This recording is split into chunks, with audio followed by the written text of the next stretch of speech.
ప్రశ్న 8 రాసుల అంకగణిత మధ్యమము 25.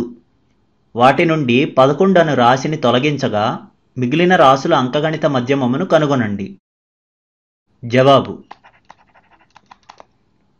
ఈ ప్రశ్నలో 8 రాసుల అంకగణిత మధ్యమము 25 అని ఇచ్చారు.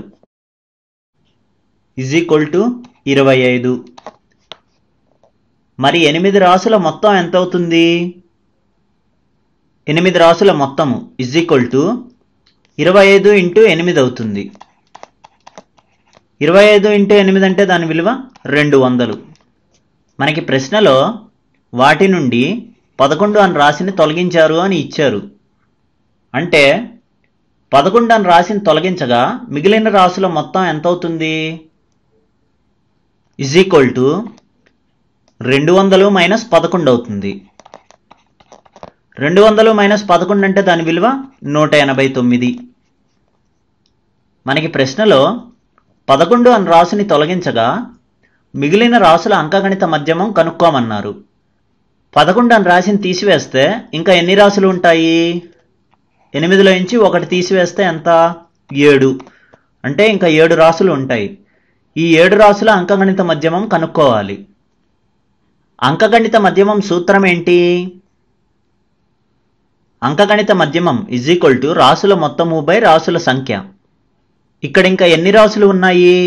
7 రాసులు ఉన్నాయి. అంటే ఇప్పుడు మనం 7 రాసుల అంకగణిత మధ్యమం కనుక్కోవాలి. మిగిలిన 7 రాసుల అంకగణిత మధ్యమం రాసుల మొత్తం అంటే 189 డివైడెడ్ బై రాసుల సంఖ్య అంటే 7. 7 189లో 27 సార్లు పోతుంది. అంటే 7 రాసుల అంకగణిత మధ్యమం ఎంత వచ్చింది? 27 వచ్చింది. ఇదే మనకు కావాల్సిన జవాబు. ఇప్పుడు మరో ఉదాహరణను చూద్దాము. ప్రశ్న 9 రాసుల అంకగణిత మధ్యమము 38గా లెక్కించబడినది.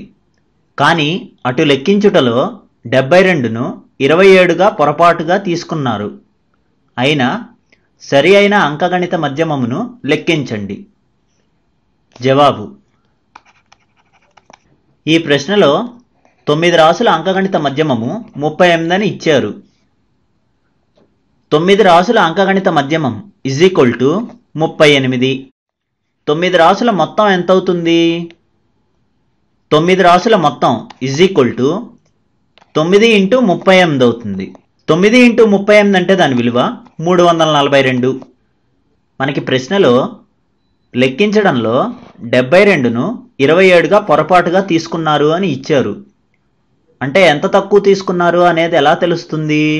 72లో నుంచి 27ను తీసివేస్తే ఎంత తక్కువ తీసుకున్నారో తెలుస్తుంది. 72 - 27 అంటే దాని విలువ 45. ఇప్పుడు మనం సరైన రాసుల మొత్తం కనుక్కుందాం. అది ఎలా వస్తుంది? 342కి 45 కలిపితే సరైన రాసుల మొత్తం వస్తుంది. సరైన రాసుల మొత్తం =342 + 45. 342 + 45 అంటే దాని విలువ 387. మనకి ప్రశ్నలో సరైన రాసుల అంకగణిత మధ్యమం లెక్కించమన్నారు. సరైన రాసులు అంటే ఎంత? 9. ఇప్పుడు మనం ఈ 9 రాసుల అంకగణిత మధ్యమం కనుక్కోవాలి. అంకగణిత మధ్యమం సూత్రం ఏంటి? అంకగణిత మధ్యమం రాసుల మొత్తము బై రాసుల సంఖ్య. ఇక్కడ రాసుల మొత్తం అంటే ఎంత? 387. రాసుల సంఖ్య అంటే 9. అంటే ఇప్పుడు మనం ఈ 9 రాసుల అంకగణిత మధ్యమం కనుక్కోవాలి. 9 రాసుల అంకగణిత మధ్యమం రాసుల మొత్తం అంటే 387 డివైడెడ్ బై రాసుల సంఖ్య అంటే 9. 9 387లో 43 సార్లు పోతుంది. ఇదే మనకు కావాల్సిన జవాబు. వచ్చే వీడియోలో మరికొన్ని ఉదాహరణలు చూద్దాము.